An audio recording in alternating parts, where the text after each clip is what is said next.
Alright, Tudes! Nasa linya na natin ang ating special guest. Go ahead. Nasa linya po natin si si Director Jose Louis Banua, ang OAC Manpower Development Service ng Maritime Industry Authority o Marina. Director, good morning! Good morning, Yes, Director. Hi, good morning po sa inyo and thank you for having me. Maraming salamat din po sa pagkakataon na ibinigay niyo sa amin. Go ahead, Tudes. Ito pag-usapan natin itong tinatawag na Seafarer's Identity Document o SID. Ito din po ba yung tinatawag na Seaman's Book, Director? Yes, sir. Formerly po kasi siya yung Seafarer's Identification and Record Book. And now it's already called SRB po. Or Seafarer's Record Book. So, ang tawag na sa kanya ngayon ay Seafarer's Record Book. Yan. Yes, Gaano ma'am. kahalaga You're right. ito? At sino Director? ang pwedeng kumuha nito? Yes. So, siguro yung punto muna na gaano kahalaga at sino lang ang po pwedeng kumuha. Go ahead po, Director. Yes. Kung gaano po kahalaga kasi di ba po yung mga seafarers natin going abroad, if you have the SRB or the Seafarer's Record Book, as the name implies, yan po ay nagre-record ng kanilang services, seagoing service, yung type of vessel, ng kanilang rank. While the SID po is the identification document naman po if you go abroad as a seafarer. Yan po ay parang yung for visa-free transfer ng ating mga seafarers at saka po sa mga pag-crew change at saka sa kanilang shore leave. So para pong visa exemption po ito ang lumalabas. So mandatory So, parang border po ito requirement. So mandatory ang lahat ng sasampa ng barko ay kukuha nito. Yes sir, you are right po. Pag international po, they are required to have the SRB and SID sir. Maliban dun sa visa na kukunin nila, ito yung kasama.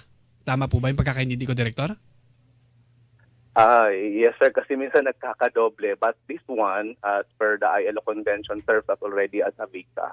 So ating ILO Convention. So okay na to. Okay. Kumbaga kahit hindi ka na kailangan mag-apply, basta't meron kang SID at saka yung SID, yun yung tinatawag po na Seafarer's Identity Document at saka yung Seafarer's Record Book. Okay na yon. Yes.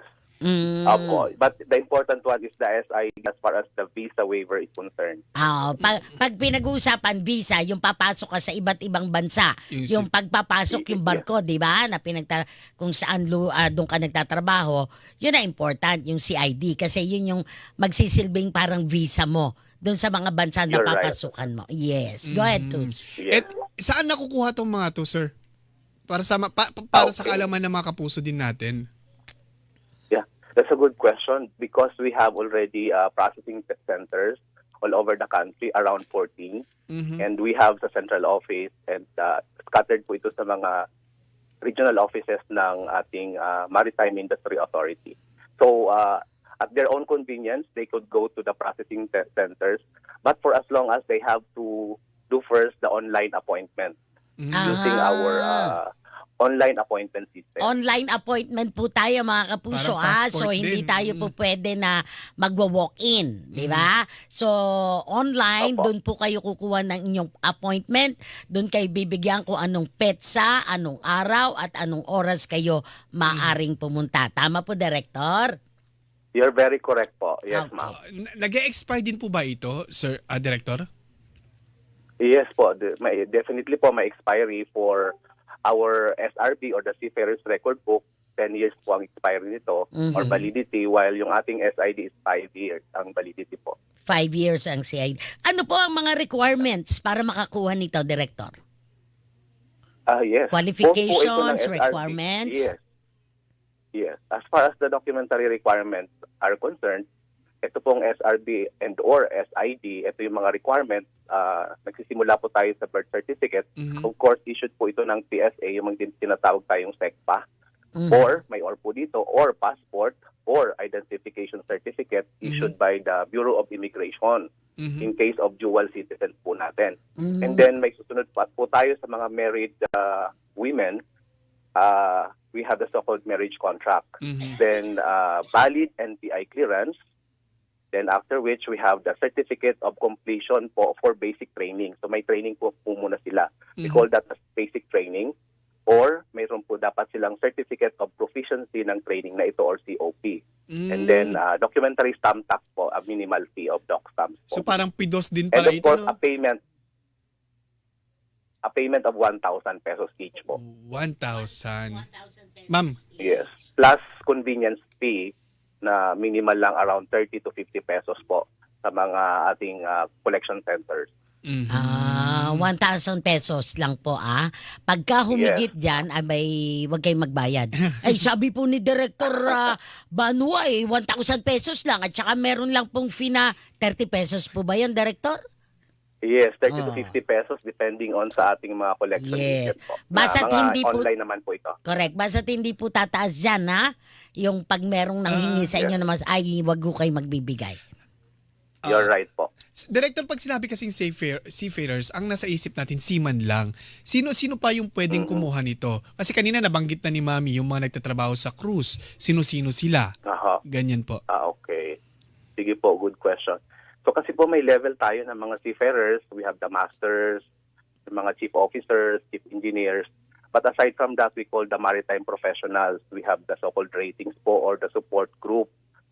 Meron po mga crew, mga sa restaurant po, then sa yung mga cleaners natin sa barko, Yung mga mga chef. oilers, among others. Yung mga Opo, chef, yes. doon din po papasok doon sa maritime, anong tawag po? Professionals. Maritime professionals. At yung mga nabanggit, Director, sila ay obligado na kumuha din ng SEED o yung SRB. Opo, yes sir. So kung ikaw plano mo na maging cook toots sa isang cruise. So kailangan mo din kumuha. Ayan. Kasi Correct. kabilang ka dun Opo. sa tinatawag na maritime professional. Ayan. So yung mga barko naman, yung mga maglalayag, yung mga nung panahon namin, Director, ang tawag ay mga seaman. Yan yung mga, Yes, di opo. ba, Director, yung mga Yes. chief engineer na Yes. yan naman yung sa seafarer na. Yes. Now it's called seafarer.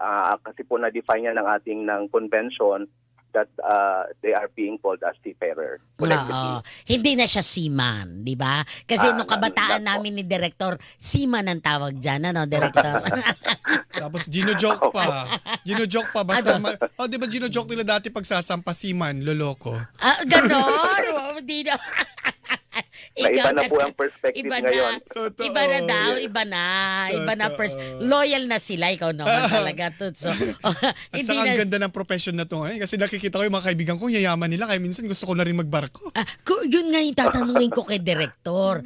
Meron po ba kayo na na data na ilang mga Pilipino na ba? No, yung mga ilang mga seafarer na at mga maritime professional meron ang Pilipinas, Director? Yeah, a very good question po. All over the world po, we are supplying around 30% ng manpower complement ng ating international fleet. So we have around sa ating sa Pilipinas around 700,000 to 800,000 seafarers. Combined na po ang officers, operational ratings at maritime Ang professionals. dami, yun po yung ating 700,000. Yes, Director, ba malaki-laki din pala ang bilang. Yun lang din yung itatanong ko, no. So nakita natin na ganun kalaki yung bilang, Director, So pagka yun sa proseso, kasi pagka ordinaryong OFW na nagtrabaho sa ibang bansa, land. So pagka nagka-problema, Director, ang sumasaklolo dyan OWA, yan. Yan din. DMWD, di ba? Miyembro din ba sila ng OWA? Yes, yun ang tanong ko. So kung ang mga, kasi di ba, nitong nakaraang linggo, Director, di ba, napabalita yung ilang mga seafarer natin na nawawala, di ba? Naglalaho, sasampa sa barko, tapos nawawala. Hindi na nakikita. So yun yung isa sa mga problema na napabalita nung nakaraang linggo. So yung mga ganong kaso, sino po yung tutulong sa kanila? DMW din po. Tama po kayo. We have, kasi po sila may overseas contract din po through our Department of Migrant Workers. But as far as yung welfare, we have the OWA po. both sea-based and land-based. Opo. Yes. So, OWA at DMWD. Yes. BMW. Di ba sila din yung... BMW. Correct. Naalala ko yung balita natin last week, sila din tumulong dun sa nasawi, di ba, na seafarers din natin, sir. Correct. Bigyan mo nga kami ng idea, sir. Magkano ba talaga sinasahod ng mga seafarers natin? O dun muna tayo sa pinakamababa. O yun na lang. Ayun, siguro dun sa meron din kasing housekeeping dun sa may tinatawag mga natin housekeeping, maritime professional ano. Housekeeping yun yan karami. Pero may house cleaning keeping din o cleaning din sa mga hindi cruise, di ba, Director? Yes, you're right Oo. po. Yes. So kung sa housekeeping, house cleaning, Magkano yung... Oo.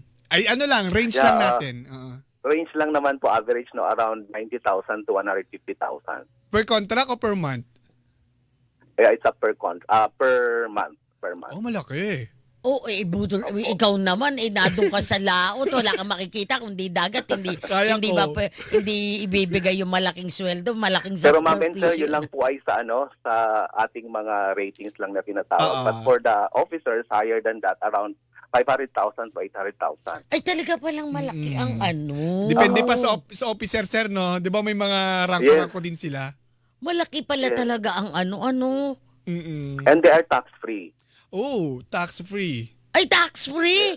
Bakit hindi na lang tayo naging seafarer? Tapos sino tatanggap ng kanilang sahod? Tax-free Talaga tax-free? Ang saya. sabi ni Director tax-free daw. Yung Di ba, kanilang Director? sahod po ang tax-free. Yes. Oo, tax-free. Pero ano mga benefits usually? Meron din po ba silang sick leave, holiday leave, ganyan? They do have based on the company policy po kasi may mga manning agency po silang tinatawag. Definitely po they have the necessary privileges po. At saka siguro protektado din naman sila doon sa mga mapagsamantalang mga agency na kung Opo. makapagkat director halos They have gusto also mga association ma'am like the AMOSUC, may mga Very ITF, good. may mga unions din po sila. Tapos pagdating sa sahod, curious na ako, mami, kasi Talaga narinig. gusto mo sahod? Syempre, narinig ko si minsan, di ba sabi nila, automatic na deduct na napupunta daw sa asawa, Pamilya. sa nanay, yung okay. sahod. Ganun ba talaga yung proseso ng pagtanggap ng sahod ng mga seaman natin? Director? Yeah, but the question would fall under the MW, but as far as I know, they have a percentage yung family member pag wala pa pong asawa yung seafarer. May po tinatawag na alate o nasa contract po nila yon. Kumbaga automatic doon na Mapupunta. pupunta sa pamilya. Yes. Pero syempre may matitira naman kahit paano doon sa Pang shopping niya sa ibang seafarer. bansa, syempre. Ikaw talaga. Unang shopping. Anyway, Director, marami. Ay, teka, may nagtatanong.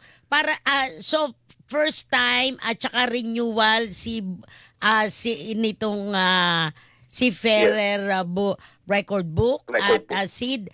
Same din po ang presyo, Director, 1,000 pesos plus the fee na Tama po. 50 pesos. Yes, Alright. convenience fee. Yes po. Yes, same Ayan. po. Anyway, baka may dagdag pa po kayong show, Director. Go ahead po.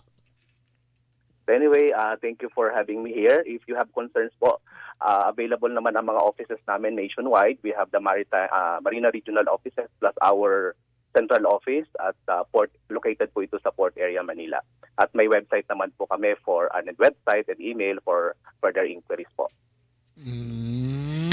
Maraming salamat po sa pagkakataon, Director Banwa. Thank you so much also for having me and good morning sa ating mga tagapakinig po. Magandang umaga po. Inyo pong narinig si Director Jose Louie Banwa, ang Officer in Charge ng Manpower Development Service, Maritime Industry Authority o Marina. Sa pagbabalik na...